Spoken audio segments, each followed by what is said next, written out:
hostage situation that happened in Alkaloo community yesterday afternoon. Our Andrew Fancher spoke with the Clarendon County Sheriff's Office and has details on this active investigation. Sheriff Tim Baxley says a woman is traumatized after she was held at gunpoint in her own home.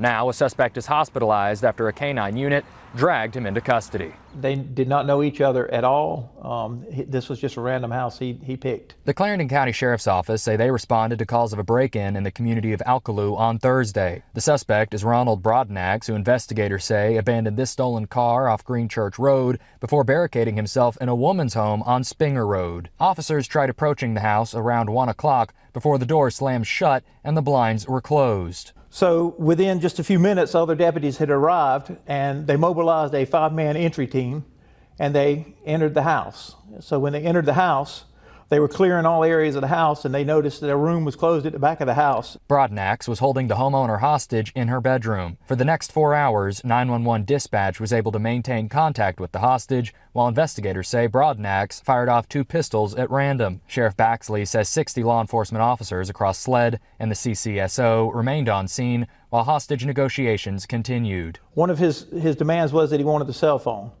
So SLED was able to get a cell phone and we got it to him if he would release that hostage. That was our agreement.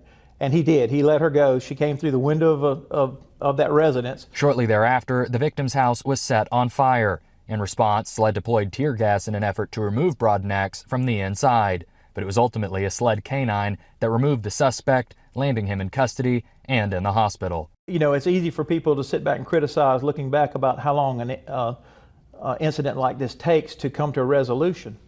But we're dealing with somebody's life here, and if it takes all day, night, or however long, our most important thing was her life. And we wanted to make that clear to everybody.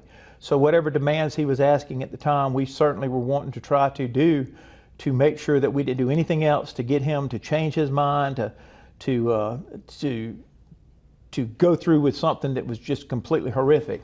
Sheriff Baxley says Broadnax is the person of interest for a homicide case in Virginia. He goes on to say that investigators from Richmond plan to question him very soon. Reporting in Manning, Andrew Fancher, WIS News 10.